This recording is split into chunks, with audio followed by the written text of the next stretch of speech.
Welcome to the Ben Daniel podcast, where we're calling a spade.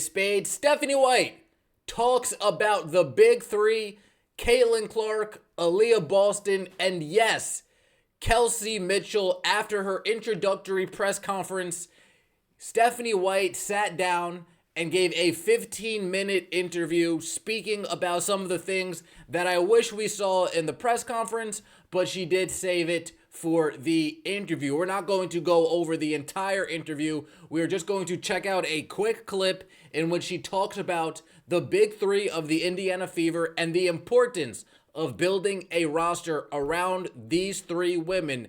And after that, we're going to talk about free agency moves, as our target has now shifted. Our focus has now shifted towards free agency. We will be talking about some free agent moves that I believe, if we add to the Indiana Fever next year, the WNBA championship will officially be ours. So without further ado, let's take a listen and see what Stephanie White had to say about this Indiana Fever big three that we have. For the Indiana Fever, and to be able to come back and work with another 22, a generational player in Caitlin Clark, a generational player in Aaliyah Boston. Certainly when you think about back-to-back Rookie of the Years and what each of those players have done up until this point for their universities, in the game of basketball, for the women's basketball culture and community, it's unprecedented. And to be able to work with those guys and Kelsey Mitchell, who I think has weathered the storm of Indiana Fever basketball, and I felt like had the best year of her career, this year. And really, when you think about teams, you think about a core three, right? You think about a big three, and to be able to work with that big three, and continue to work and put pieces around them to compete for a championship, back in my home state, it couldn't have aligned any better. It couldn't end up better than it has already ended up. Let's just touch on the first few things that Stephanie White said in that clip that we just watched. Caitlin Clark, surely a generational player. Aaliyah Boston, back-to-back Rookie of the Years. Stephanie White went from coaching Alyssa Thomas and DeWanna Bonner, who are limited in their repertoire, to coaching Caitlin Clark, who seems to have a limitless amount of bag of tricks that she can break out on any given day. She now has Aaliyah Boston, who is a versatile paint player. Once she really shores up that 12 to 15 foot game, Aaliyah Boston is going to be a completely different animal. Once she starts the season off in game shape, Aaliyah Boston is going to be a completely different animal. Stephanie White is drooling at the thought of having Caitlin Clark and Aaliyah Boston running their offense, running the pick and roll, but she didn't forget when she talks about a big three, when she talks about a core three, she didn't forget Kelsey Mitchell. That's all I want. I wanted to hear more Kelsey Mitchell in the introductory press conference, folks. I am guilty of that, and I got what I needed right there. Kelsey Mitchell is a vital part to what the Indiana Fever are going to be doing moving forward. Kelsey Mitchell is a vital piece to the Indiana Fever and what they're going to be doing moving forward. She should be priority number one. Who do we re-sign? Who do we core? Who do we make sure that we have moving forward along with Caitlin Clark, along with Aaliyah Boston? And Kelsey Mitchell clearly is the best option. Not to mention she's been in Indiana her whole entire professional career. What a better way to close this chapter, to close this part of her life, if you're Kelsey Mitchell, to stay in Indiana and ride out the wave while you have Caitlin Clark and Aaliyah Boston ascend up the WNBA ranks, taking over the league and winning multiple banners. Kelsey Mitchell will be a WNBA champion by the time it's all said and done. Kelsey Mitchell will be a two-time, at minimum, WNBA champion by the time it's all said and done. The fact that we now have a head coach in the building that sees the talent that she has at her disposal, that sees the players that she has at her disposal and is embracing it, that is all we needed. Somebody to embrace Caitlin Clark's skill set, someone to embrace Kelsey Mitchell's skill set, someone to understand what Aaliyah Boston is good and isn't good at and game plan around that. Stephanie White is going to come to Indiana and make a difference instantly. She already has made a difference. The energy you can feel has shifted. The expectations has risen. And Stephanie White, salute to you. Now the question is, folks, who do we go after during free agency? Who are the moves that we make for free agency? Now, these are a list of the free agents. You got Diana Taurasi, Natasha Howard, Erica Wheeler, Brianna Jones, Alyssa Thomas, Dewana Bonner, all from the Connecticut Sun, where Stephanie White used to play, Kelsey Plum, Satu Sabali, as we all know, Mercedes Russell, Brittany Griner, Brianna Turner, Kia Nurse, Tiffany Mitchell. The Connecticut Sun are losing a lot of players in free agency. You have Diamond DeShields, Tiffany Hayes, Temi Fagbenley, unfortunately, is a free agent. Gabby Williams is even a free agent. Who does the Indiana Fever need to get out of free agency? And what's a realistic expectation? Can we realistically expect to pry Brianna Stewart from the Liberty? No, we can't. Can we realistically expect Diana Taurasi not to retire a Phoenix Mercury whenever that day comes? No, we can't. Can we realistically expect Nneka Ogwumike to come to Indiana after saying she doesn't want to play, she wants to play for a coach that looks like her? No, we can't.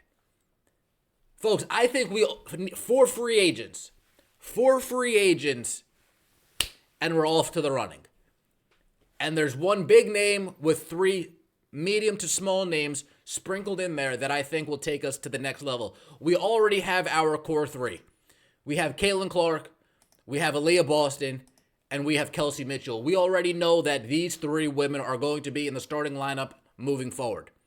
I do believe that though Lexi Hull might not be the best option to start at the 3 spot, being 6'1", being the defensive agitator she is, being the three-point shooter that she could be, being the hustler that she is, I think Lexi Hull at the 3 should still be there. I think Lexi Hull should still retain her starting spot at the 3 for this Indiana Fever team. And I think if we go out and we grab Satu Sabali, this starting 5 right here is the best starting 5 in the league. This starting 5 right here is the best starting 5 in the league. We have the best backcourt in the league. Let me think for a second, have the best center power forward combo in the league.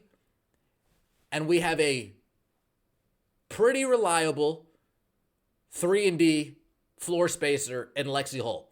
Lexi Hull, versatile defender, can guard 1 through 4. I even saw her guard Nafisa Collier a few times this year. Lexi Hull, she might not be the best 3, but I believe with this lineup right here, you can plug, team won't skip a beat.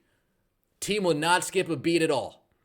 You want to hide Kaylin on defense? Boom, there's Lexi. You want to hide Satu on defense? Boom, there's Lexi. You want to give Kelsey a breather on defense? Boom, there's Lexi. You need somebody out there on the court at all times that's going to be very communicative. And Lexi Hull, when she was in the starting lineup with Temi Fagbenley this past season, we saw how great the team looked defensively. Just with those two communicating. And then we still have Aaliyah Boston holding it down back there. Folks, we got AB, Satu Sabali. Satu Sabali is 6'4". I didn't realize how tall she was. Satu is 6'4". And she's a floor spacer. And she can post up if we need her to. This is a championship 5 right here. Then if we look to our bench, the first name that I think we should bring off the bench, the first name we should go after is an old foe that used to play over there in Chicago. Isabel Harrison. Isabel Harrison can come off the bench, play the 4, play the 5, give us a nice 15 to 17-foot mid-range game, and will hound the rebounds. In fact, Chicago Sky fans hated her because they felt that she didn't allow Angel Reese to stat pad as often as other players. Chicago Sky fans attacked her because they think that she played too much team ball and not too much Reese ball. Isabel Harrison coming in for AB. Isabel Harrison coming in for Satu. We need a deep rotation. Stephanie White spoke about this at the press conference, an introductory press conference. We need depth. We need a rotation. We have nobody on our bench right now that can come and give us instant offense or come in and be an offensive threat, period. Excuse me. Katie Lou can shoot threes, but when was the last time I'm still waiting for Katie Lou to make a three. We have Erica Wheeler. Erica Wheeler is a free agent. I hope we work out something so we can keep that veteran presence on the bench. But who else do we really have? That's the question. Player number 2 coming off the bench, Ariel Powers. Ariel Powers in Atlanta last year only played 17 games, gave you 17 minutes, 8 points, 38.9% from the three-point line. We need players that when we take out Kelsey, we can put in a body. When we take out Lexi, we can put in a body. When we take out Caitlin, we can put in a body. We need players that are capable and are smart out there on the floor. And if we have a bench that consists of Ariel Powers and Isabel Harrison, I already feel extremely strong about this 7-woman rotation, excuse me. But the question all season long, right, that we've been asking, we need a backup point guard. Is Grace Berger that backup point guard? She may be, she may not be. Is Grace Berger the player that can come in and be that backup and give Caitlin Clark minutes? She may be, she may not be. Is Erica Wheeler that player? She may be, she may not be. I'm not mad with Erica Wheeler being a backup PG on this team, to be fair.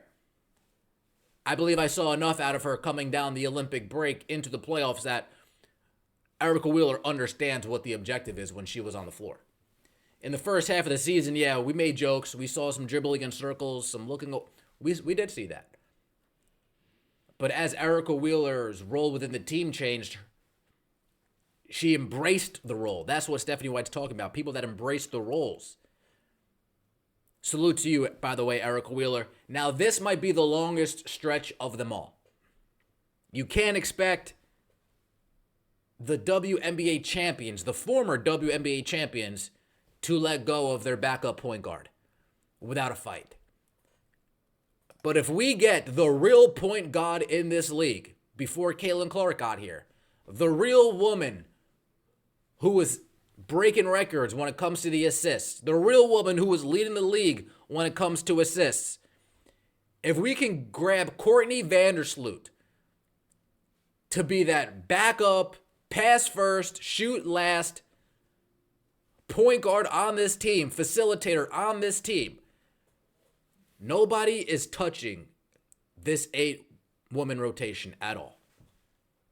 Nobody is touching this rotation at all.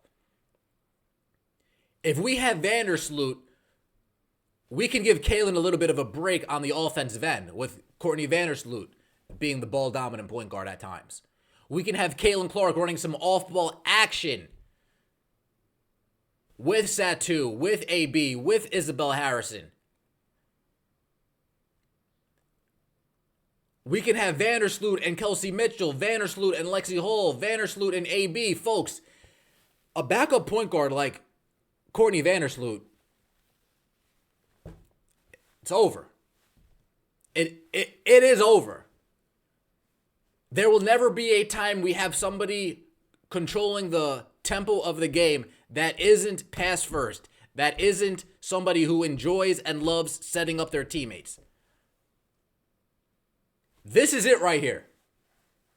This is the dream scenario. Would Breanna Stewart be nice? Sure. Would Natasha Howard be nice? Sure. Would Aneka Ogwumike be nice? I guess, sure. Kelsey Plum? I don't think so. I don't think that's actually a fit. We already have a Kelsey, and we have the better Kelsey of the two. But if we go out and we get Satu in free agency, we go out and we grab Isabel Harrison, who is a fan of Caitlin Clark, by the way. Remember, Caitlin Clark won Rookie of the Year. Isabel Harrison was on her social medias reposting, retweeting, endorsing that thought, that sentiment. She took heat from Chicago Sky fans like that as well. Isabel, you want to come to a fan base that's going to hold you accountable, but it's going to celebrate you like crazy? Come hither. We welcome you with open arms. Trust me. Ariel Powers, I already know we would want somebody with like Ariel Powers on our team. Not only is she a bucket getter, but she's got some nastiness to her at all. You're not talking trash to Isabel Powers, to Ariel Powers, excuse me.